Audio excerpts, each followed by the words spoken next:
হয় আজি পবিত্ৰ ভাদ মাহৰ 1 তাৰিখ আৰু আজিৰে পৰা ৰাজ্যৰ বিভিন্ন প্ৰান্তৰ নামঘৰ সত্ৰ সকলোতে হৰিনামৰ ধ্বনিৰে মুখৰিত হৈ পৰিছে। মই বৰ্তমান উপস্থিত আছোঁ যোৰহাট জিলাৰ ঐতিহাসিক ঢেকীয়াখোৱা বৰনামঘৰত। ঢেকীয়াখোৱা বৰনামঘৰত আমি জানো যে প্ৰত্যেক ভাদ মাহতে নাম মই মোৰ সতীৰ্থক দেখুৱাবলৈ অনুৰোধ কৰিছোঁ যে আজি পহিলা ভাদ 1 তাৰিখৰ দিনাই কিদৰে নামঘৰত ভক্তগণৰ সমাগম হৈছে। পুৱাৰে পৰা আমি দেখিছোঁ যে বিভিন্ন ঠাইৰ পৰা ইতিমধ্যে ভক্তসকল আহি পিনি সেৱা লৈছে, বন্তি প্ৰজ্বলন কৰিছে। এফালে দেখিছোঁ এগৰাকী বাইদেউ আছে। বাইদেউ আজি যিহেতু ভাদ মাহৰ 1 তাৰিখ আজিও আহিছে আপোনালোক নামঘৰলৈ? আহোঁ মই প্ৰত্যেক বছৰ ভাদ মাহৰ 1 তাৰিখে আহোঁ। আহি ভাল লাগে, ইয়াত ভক্তৰ সমাগম দেখি আৰু ভাল লাগে। ঘৰখনৰ কাৰণে ঘৰখন মংগলৰ কাৰণে চাকি এগছি জ্বলাই থৈ আহি যাওঁ আৰু ইতিমধ্যে পৰম্পৰাগতভাৱে ঐতিহাসিক ঢেকীয়াখোৱা বৰনামঘৰ শ্ৰী শ্ৰী মাধৱদেৱ স্থাপিত যি 497 বৰ্ষৰ এই অক্ষয়বন্তীগৰাকীৰ বয়স হৈছে। গতিকে সেই অক্ষয়বন্তীক বিশ্বাস ৰাখি লোকবিশ্বাস এটা আছে যে ইয়াত চাকি বন্তি ধূপ নৈবেদ্য আগবঢ়ালে মনোবাঞ্ছা পূৰ্ণ হয়।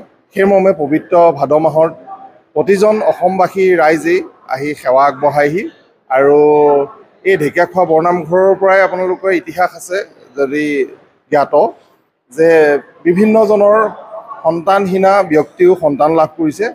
গতিকে আজিও মই ঢেকীয়াখোৱাবাসী ৰাইজ স্থানীয় যুৱক হিচাপে তথা এজন ভক্তপ্ৰাণ ঢেকীয়াখোৱাৰ ভক্ত হিচাপে আহি এগছি বন্তি সেৱা আগবঢ়ালোহি।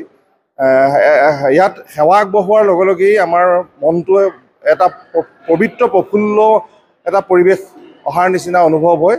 সেয়ে আমি পৰিচালনা সমিতিৰ লগতো মই জড়িত আছোঁ। গতিকে পৰিচালনা সমিতিৰ তৰফৰ পৰা সকলো অসমবাসী ৰাইজক আহ্বান জনাইছোঁ এই ভাদ মাহৰ 4 প্ৰসংগীয়া পালনামত অংশগ্ৰহণ কৰি আপোনালোকৰ যি মনোবাঞ্ছা সেই মনোবাঞ্ছা হৈ সেৱা আগবঢ়াবহি আৰু সমগ্ৰ অসমৰ যি চাঞ্চল্যকৰ পৰিৱেশ তাক যে অৱসান ঘটি এটা সুস্থ পৰিৱেশলৈ ঘূৰি আহে তাৰ প্ৰতিও আপোনালোকে সেৱা আগবঢ়াব। আৰু এই ঐতিহাসিক ঢেকীয়াখোৱা বৰনামঘৰৰ যি বাকৰি সেই বাকৰিত পদাপন্ন কৰি যিটো অনুভৱ হয় সেইটো আপুনি নিজে অনুভৱ কৰিব পাৰি, সেইটো আপোনাৰ বুজাব নোৱাৰি। গতিকে এই ভাদ মাহতেই প্ৰত্যেকজন অসমীয়াই নিজৰ সাধ্য অনুযায়ী সেৱা আগবঢ়াই যি আনন্দ লাভ কৰে তাক অৱৰ্ণনীয়।